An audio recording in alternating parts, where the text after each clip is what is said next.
Ready? Thanks a lot for coming. I want to make a short outline of what test gap analysis is and what it's good for. And please feel free to interrupt me if we have questions or comments or opinions. As testers and test managers, you know that in long-lived software, most of the bugs are not in the stuff that has been unchanged for years, but in the new code or in the modifications.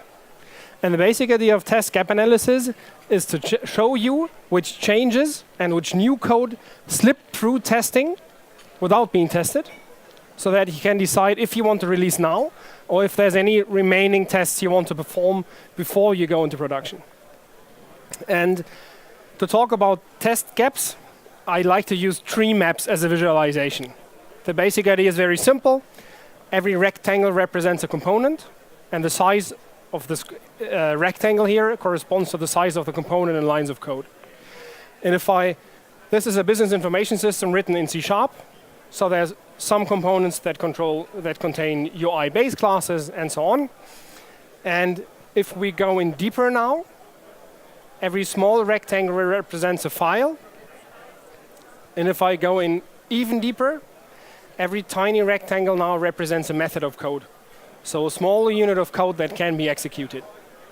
And I like to use this visualization now to show changes, test coverage, and then test gaps, and to explain how that can be useful to better control testing activities. So we use a so-called hybrid analysis. That means we use a static analysis to find changes and a dynamic analysis to find coverage, and then combine the two. The static part sees what changed. In this tree map, everything that's gray didn't change since the last release. So we know from research that it's highly unlikely that there's many bugs in that, because either customers complained already, or it's in areas that nobody uses. So the stuff that didn't change is gray. Orange and red is modified in new code. And this example is from a team of 20 developers that worked for half a year on that code base of 1.5 million lines of C# code to produce these changes. The second part of test gap analysis is using a profiler to capture which code actually gets executed if we perform manual or automated tests. And I display that on the same map. Now gray means unexecuted, and green means executed during test.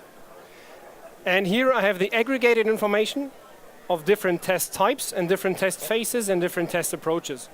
So we can capture automated unit tests, but we can also capture manual system tests or any other types of testing.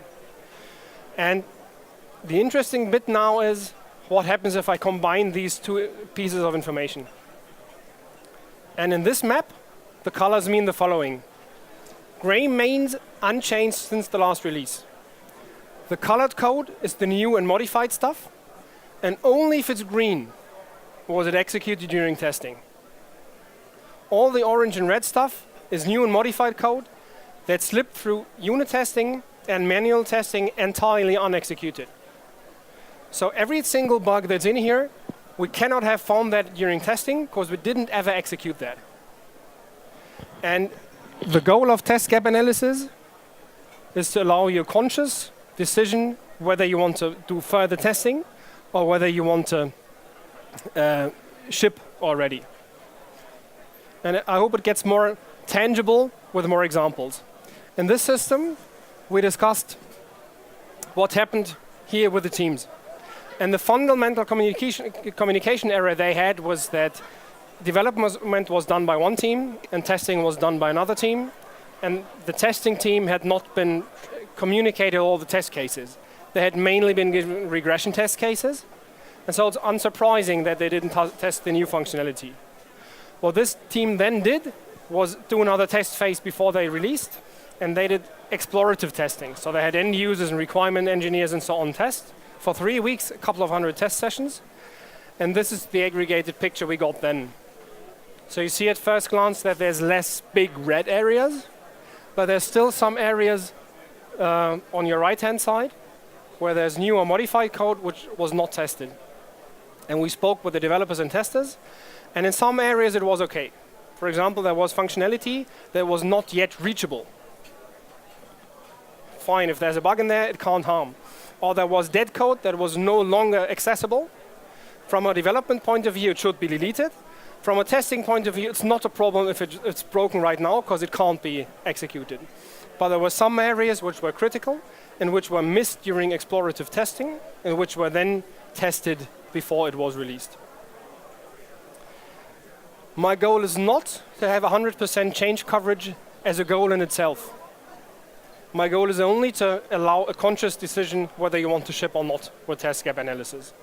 And also, even if we had 100% change coverage, there would never be a guarantee that there's no bugs left. Because we only know what got executed, we don't really know what got tested. Because if we remove all our assertions from tests, or keep our eyes blindfolded during testing, we still have the same execution, but we don't have the same test thoroughness. But the inverse is trivially untrue. Everything that's changed and untested, we can't have found a single bug in there. And the tree maps so far have been on the code level. And that's one level we can look at that, but the second level is the ticket level. Because often as a tester, you're not so familiar with the source code. You're much more familiar maybe with the tickets that you're supposed to test. And with our analyses, we can lift the test coverage information from the code level to the level of tickets. So that for every single ticket, we compute which code was modified when this ticket was implemented, and how much of that got tested.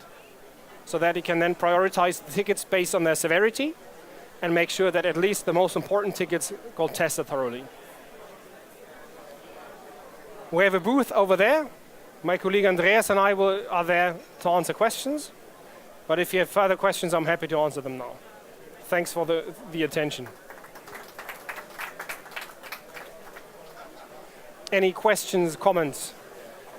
Yeah.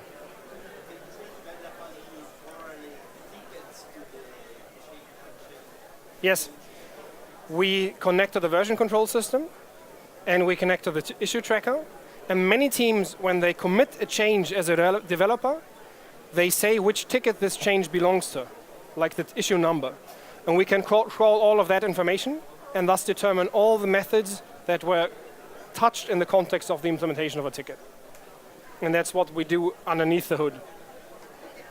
So if a team does that, we can use that traceability information. And then it's fully automated and doesn't rely on somebody remembering which ticket belongs maybe to which code.